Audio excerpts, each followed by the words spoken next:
is that we have within us the ability to bless and the ability to curse. Now, some people treat that ability to curse as a reality, and they go out and literally are a challenge to be around because they seem to be either cursing or cursed in some way that you don't necessarily want to be around those types of people.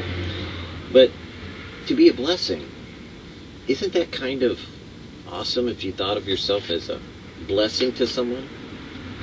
Have you ever been a blessing to someone? Where someone has thanked you for who you are and how you may have responded to a given situation or circumstance, how you encouraged them or how you lifted them up or made them feel good about who they are, especially in God?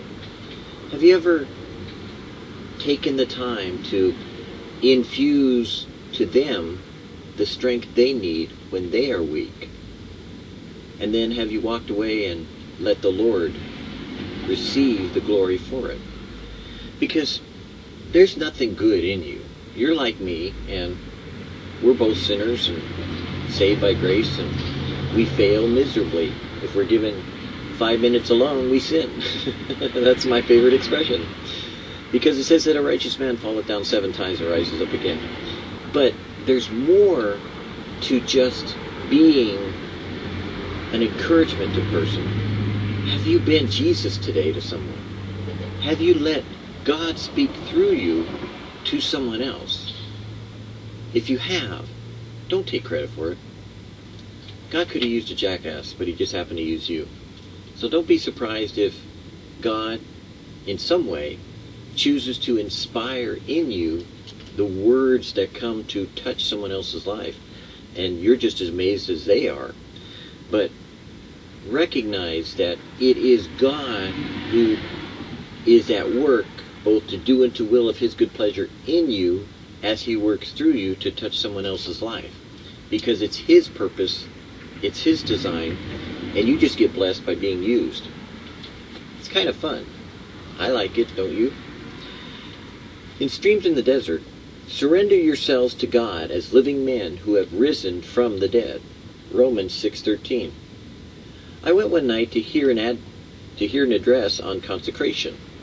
No special message came to me from it, but as the speaker kneeled to pray, he dropped this sentence: "Oh Lord, you know we can trust the man that died for us." And that was my message. I rose and walked down the street to the train, and as I walked, I pondered deeply all that consecration might mean to my life, and I was afraid. And then above the noise and clatter of the street traffic signs and lights came to me the message, "You can trust that man that died for you." I got into the train to ride homeward, and as I rode I thought of the changes, the sacrifices, the disappointments which consecration, or dedicating my life to God, might mean to me, and I was afraid. I reached home and sought my room, and there upon my knees I saw my past life. Oh, I had been a Christian, an officer in the church. I had been raised in a godly manner, a Sunday school superintendent, but had never definitely yielded my life to God. Yet as I thought of the darling plans which might be baffled by God and choosing to follow him, of the cherished hopes to be surrendered that I must now make, and the chosen profession which I might have to abandon, I was afraid. I did not see the better things God had for me, so my soul was shrinking back. And then, for the last time, with the swift rush of the convicting power, came to my innermost heart that searching message that I had heard. My child, you can trust the man that died for you. If you cannot trust him, who can you trust? That settled it for me. For in a flash I saw the man who so loved me as to die for me, and that he could be completely trusted with all the concerns of my life, and that he had saved me for himself. Friend, you can trust that man that died for you. You can trust him to baffle no plan which is not best to be foiled, and to carry out every one which is for God's glory and your highest good. You can trust him to lead you in the path which is the very best in this world for you.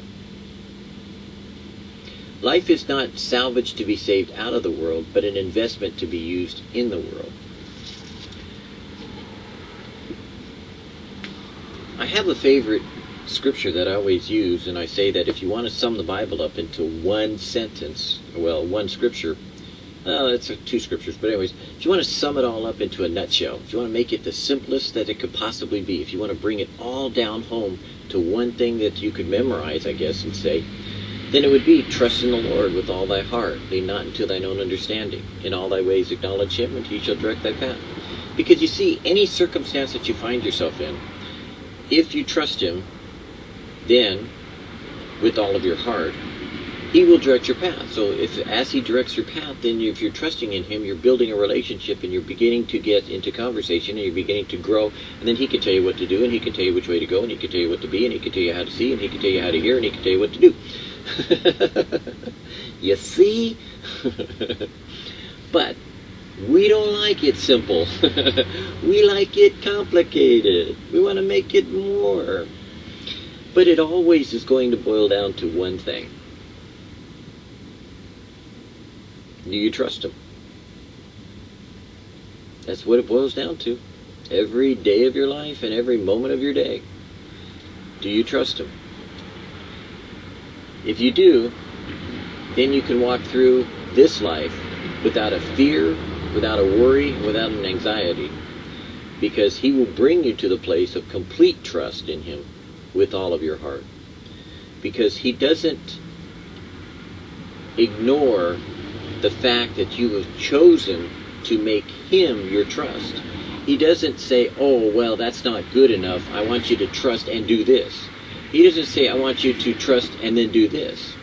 He just simply says, trust. Why? Because it's not faith that we're talking about. We're talking about trusting him.